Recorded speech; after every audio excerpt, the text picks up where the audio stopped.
Hello and welcome to Tales Over Tea, a podcast from Bears Beton. I'm Morgan, a modern-day bard and folklore enthusiast.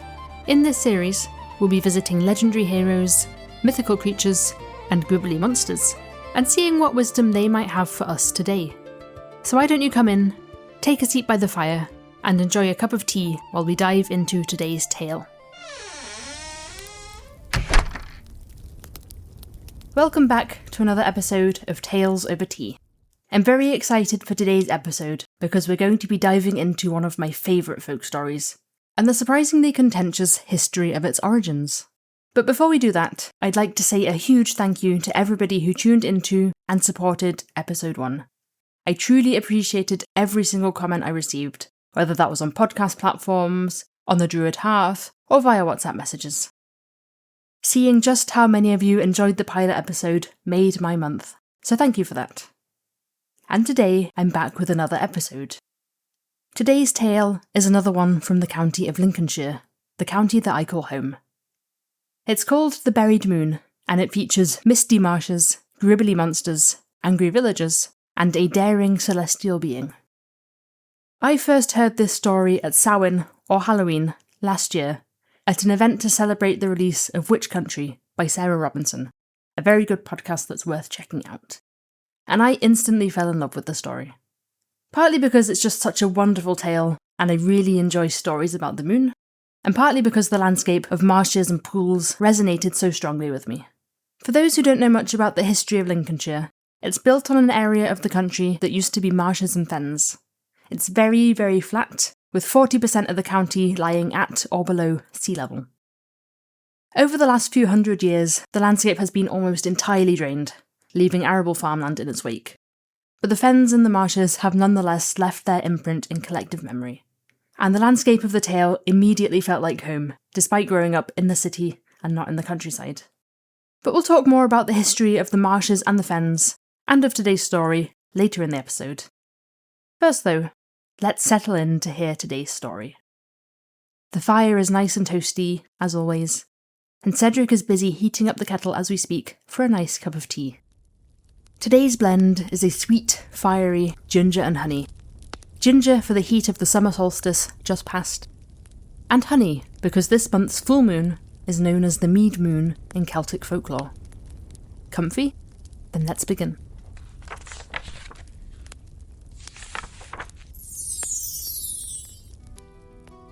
A long, long time ago, the Carlands of Lincolnshire were nothing but deep, dark pools of stagnant water, squishy, squelchy bogs, and salty marshland. On the days where the moon was shining, the marshes were free of danger by night, and the villagers could roam as they pleased without fear. But on the days where the moon did not shine, the new moon for example, the marshes were awash with gribbly creatures, bogles, crawling horrors, will-o'-the-wisps, and things that dwelt in the dark. All of them came out to play when the moon fell dark. When the moon discovered what happened on her days off, she was horrified and wanted to come down to earth and see the terrors for herself. She donned a black cape as dark as night, pulling a hood up to cover her glowing silver locks, and she stepped down out of the sky and onto the marshes. As she stepped down, she took a moment to look around and take in the landscape around her. As far as the eye could see, there were deep, black pools of stagnant water, an undulating landscape of marshes and grass, and black snags that used to be trees sticking out from the swamp. She bravely put one foot in front of the other, then another, and then another, and soon she was waltzing through the marshlands. As she walked, she could hear twigs snapping behind her, ominous chuckles coming from the undergrowth, and howls in the distance. But nonetheless, she persisted. But the moon wasn't used to the terrain of the marshes. She'd spent most of her existence up in the sky after all, and at some point, she stepped foot first into a deep, squelchy bog. Her foot began to sink deeper and deeper. The bog refused to let go. She pulled and she pulled, but she wasn't getting free. She pulled some more, panic beginning to build in her chest, and with one final heave, she pulled herself free. As she did so, she overbalanced.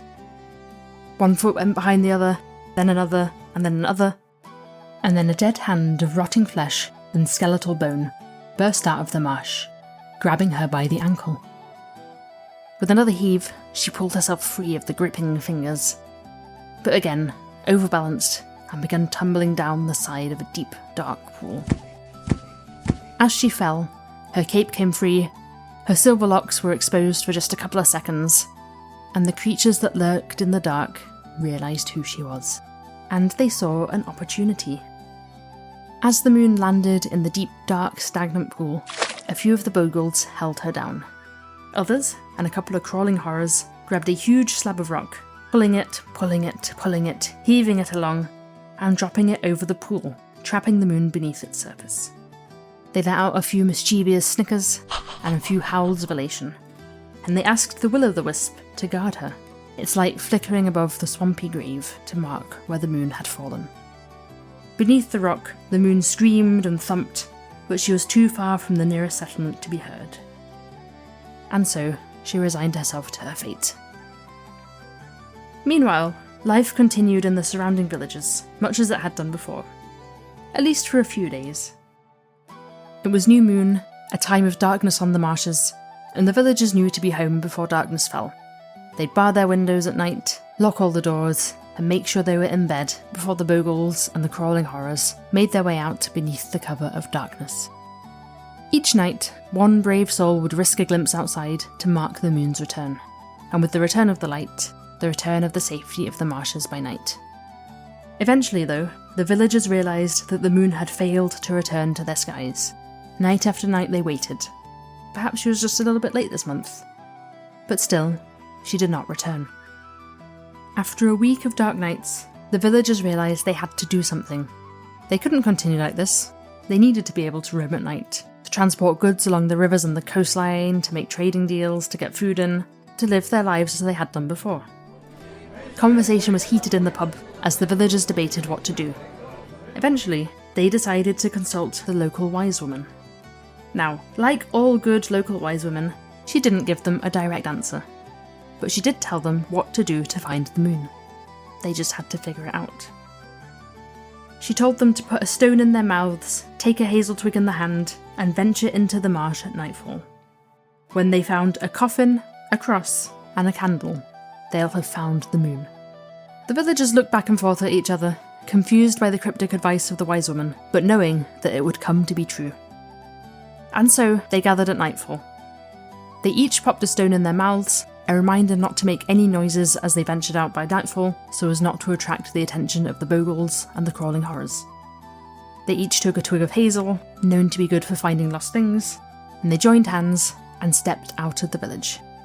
They bravely put one foot in front of the other, and then another, and then another. In the distance came the crackle of twigs, ominous laughter from the underbush, and distant howls. They wandered for 1 hour, 2 hours, 3 hours. The crunching of the twigs got louder, the ominous laughter became more frequent, and the howls didn't sound quite so distant anymore. Just as their hope was beginning to fade, they spotted something. One of the pools they often walked past on their way to the next village was covered with a slab of rock, and it looked oddly like a coffin.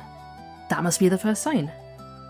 Across the pond, a tree, or at least the remains of a tree, with 2 single branches sticking out, one on either side, that resembled a cross. That must be the second sign. And what about the candle? Still floating above the moon's watery grave was the will-o'-the-wisp, its light flickering like a flame. They looked at each other, their eyes saying what their words couldn't. This must be the place. Together, the villagers grabbed at the slab, hauling it and hauling it and hauling it, until it had cleared the pool. One brave woman reached her hand into the deep, dark depths, gasping as something clutched her tight. But she trusted, and she pulled, and out clambered the moon. She pulled down the hood of her cape, letting her hair tumble free. The ominous laughter in the underbush turned to shrieks, and the howls in the distance turned to yelps, as the creatures of the night retreated. The moon looked at the villagers, thanking them profusely, and with one big step, took her rightful spot back in the sky. And to this day, it's said that the moon shines brightest over the carlands of Lincolnshire, more so than anywhere else in the world. That was the story of the buried moon, sometimes referred to as the dead moon. But where does this story come from? Let's talk a little bit about the history behind it, or the lack thereof, because this tale has quite the contentious backstory. The buried moon became famous thanks to a chap called Joseph Jacobs. Joseph Jacobs was considered an expert on English folklore in his lifetime. He collected and published a lot of well-known folk tales across various volumes. He was primarily known for his English, British, and Celtic folklore, but he also published stories from European, Jewish, and Indian traditions. The Buried Moon appears in More English Fairy Tales, his second volume of folk tales from across England. This volume contains 140 stories in total. Notable ones include The Pied Piper of Franchville, which is very similar to the Grimm's Pied Piper of Hamelin, uncannily so. Scrapefoot, which is essentially Goldilocks but with a fox instead of a young girl. And Yallery Brown, which is another one from Lincolnshire and tells the story of a cheeky spirit who guards the fields. More English Fairy Tales was published in 1893, but Jacobs didn't collect this story himself. He just republished it and made it famous. He actually collected this story from another folklorist by the name of Marie Clothilde Balfour. Now, she was a folklorist from Scotland, and she collected both stories and songs. Balfour published The Buried Moon 2 years prior, in 1891, in the Folklore Journal, ran by the Folklore Society of Great Britain from 1883 to 1899, and comprising of 7 volumes. The Buried Moon was one of 9 stories collected from northern Lincolnshire, and published in a 3-part series called Legend of the Lincolnshire Cars. We'll come back to Mrs. Balfour and her contentious collection in just a moment. But first, I'm sure you're wondering, what are the Lincolnshire Cars? The Cars, or Carlins, are an area of northern Lincolnshire, and this area would have seen major changes in the run-up to Balfour's residency in the area. The word car comes from the Danish word kjær, meaning marsh or bog, and this is a very apt description of what the area would have once looked like. As I said at the beginning, Lincolnshire is a very low-lying county, with 40% of it being at or below sea level, and only 25% of it being more than 30 metres above sea level. For a long time, the fens were an area of wetlands and marshes, very isolated from the rest of the country and very difficult to traverse. In fact, a chronicler by the name of Felix of Crowland very politely described it as a trackless waste of immense marshes and foul running streams, oft times clouded with moist and dark vapours, the haunt of the devil. As a city dweller, I have to say that does sound like the kind of place I would like to go on holiday. Nonetheless, for much of its history, Lincolnshire was prone to, or sometimes permanently, flooded, creating a treacherous terrain of lakes and meres. Back in the days of the Roman occupation of Britain, the Romans did create the Fen Causeway, one big long road passing through the fens, but otherwise, their roads did not really enter the area, and it remained relatively isolated. If we jump forward a little bit to the early Christian period, a number of monks and priests sought out the isolation of the fens for protection, which led to its nickname of the Holy Land of the English. And thus the fens remained for a long, long time. Let's jump forward again to the 17th century this time. In the 17th century, people began to talk about draining the fens. A Dutch company were brought in 1631 to attempt the first large-scale drainage of the area. But the work was a lot more complicated than originally anticipated, and it didn't really take off again until the very end of the 18th century, when the entire country of Britain was undergoing its agricultural revolution. The Fenlands as we know them today are more than 99% drained of their water, leaving arable land in its wake.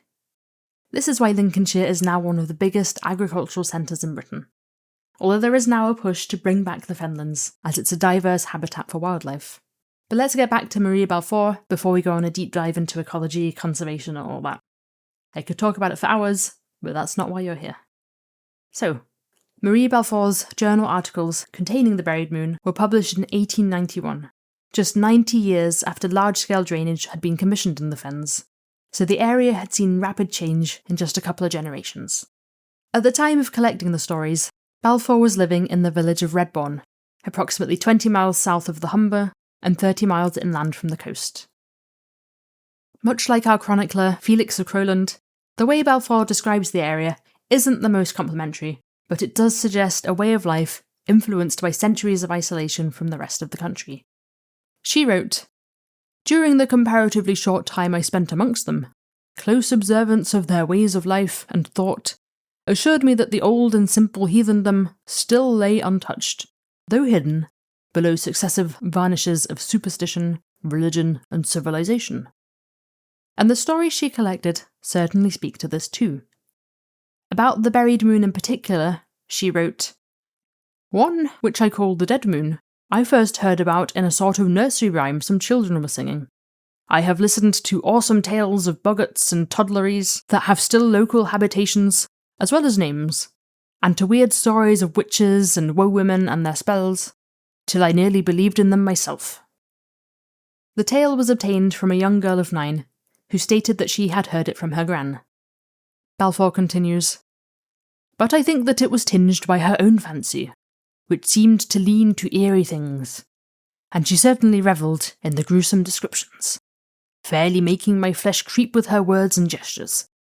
I have kept not only to the outline of her story, but in great part to her very words, which I think could not have been more effective, even if I had wished to do so." So where does the contentious history of this story come into play? There's a lot of debate around the origins of this story, and whether it was genuinely collected in the cars, or if it's an invention of Balfour's own. Let's start with the critics. This story has a number of unusual characteristics that make people doubt its origins as a fairy tale. There are lots and lots of stories about the moon, but none that really resemble this story, as far as the critics are concerned. For example, we have tales from different cultures of the moon as a deity. The Greek Selene, or the Roman Luna, drives her silver chariot over the sky at night. In Hinduism, the moon god Chandra rides a chariot pulled by 10 white horses. And in Norse mythology, the moon is called Mani, and he is pursued across the sky each night by a wolf named Hati. Legend has it that if Hati captures Mani, Ragnarok will begin. But in all of these stories, the moon traverses the sky, not the landscape. We're all familiar with the man in the moon. He was originally a peasant banished to the moon for collecting sticks on the Sabbath, and some cultures also have a woman in the moon. But again, they are sent up to the moon doesn't come down to Earth. However, there are those who believe Balfour's research to be legitimate. Even if the aforementioned tales don't mention the moon coming down to Earth, they still personify the moon, something humans have been doing for as long as we've had recorded history. So in that sense, the story isn't so unique after all. There's also stories of people finding, in inverted commas, the moon on Earth. In one story, a man sees the moon's reflection in a well and climbs down to rescue her, only to see her back in the sky when he reaches the bottom. In another, smugglers hide kegs of alcohol in a small lake outside of town. When the guards discover them trying to bring these kegs back to the surface, the smugglers tell them, no, that's not what we're doing. We're just trying to get the moon out of the water. Look at her down there. She clearly needs our help. The guards write them off as having a few screws loose and leave them alone, and the smugglers head home with their kegs.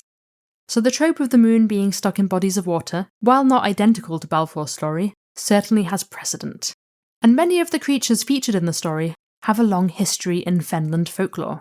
The most famous, perhaps, is the will-o'-the-wisp. Will-o'-the-wisps are ghostly lights seen at night by travellers traversing moors or swampland. The lights lead them astray, off the beaten path. Sometimes the traveller becomes lost and disorientated. Sometimes the will-o'-the-wisp leads them to their death. Now I know what you might be thinking. Will-o'-the-wisps aren't unique to the Fenlands, are they? But they are very, very common in swampy terrain, much like the Fenlands were up until the 18th century. And there might be scientific backing to this. Scientists believe that the lights people saw over the swamps are a natural bioluminescent or chemiluminescent phenomenon. Organic decay in the marshes and bogs produces chemicals including phosphine, diphosphane, and methane. These chemicals are released from the swamps in microscopic bubbles, and some sort of ignition seems to occur, causing tiny lightning bursts to jump between the bubbles. And this is what scientists believe produces the light that people have been mistaking for will-o'-the-wisps for centuries. That's one creature that grounds the story in the historic landscape of the fens. The story also mentions the dead hand, a disembodied hand that reaches out of the ground to grab unwary travellers.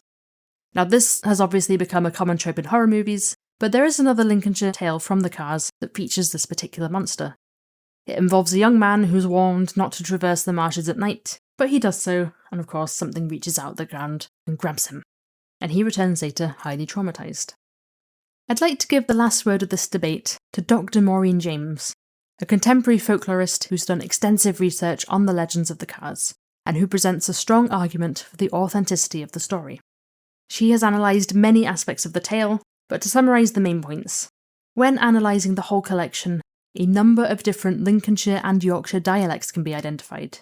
As someone who studied a number of languages, mastering a single dialect can be hard enough. So to have a number of them accurately represented across stories suggests the note-taking of a skilled linguist, rather than these stories being written from scratch. Across the stories, there's a diversity of styles and vocabulary, which is consistent with the idea of multiple storytellers, and the structures used in these stories reflect that of oral storytelling tradition.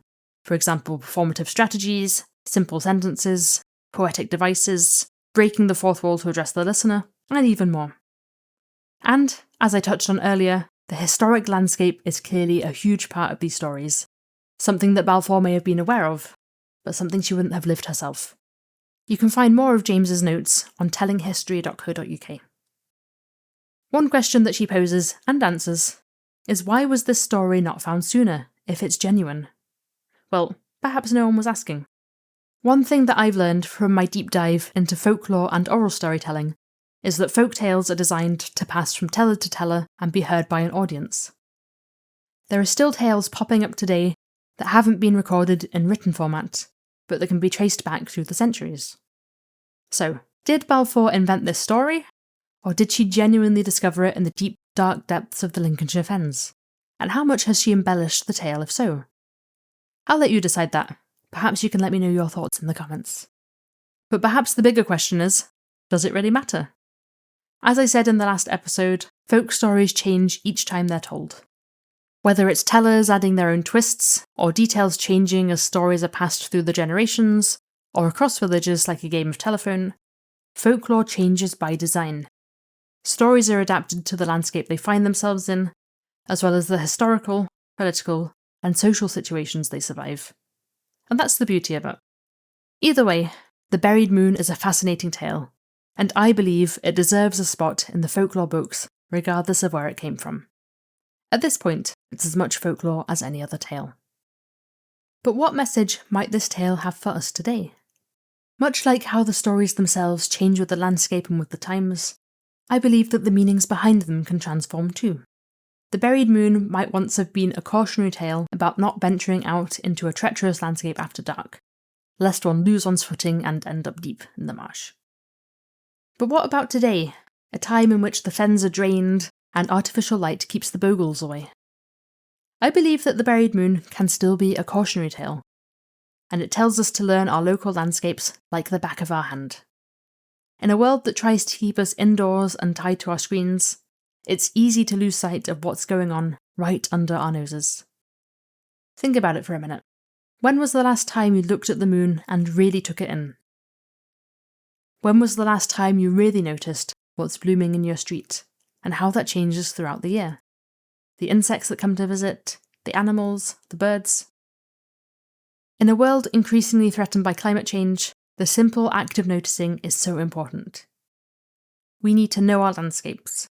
We need to know what's normal, so that we can also recognise the warning signs when something isn't quite right, before it escalates into something unfixable. Thank you for listening to Tales Over Tea. The Buried Moon might seem like quite an extreme example. Please consider following or subscribing truly on whatever platform you're listening on. How long would it take for us to notice? In the meantime, you can find me on Instagram the landscape and feel like a daunting task. For behind the scenes, but it doesn't have extra content in between episodes. Next time you leave your flat, I look forward to sharing more stories 5 minutes. Just 5 minutes, that's all you need.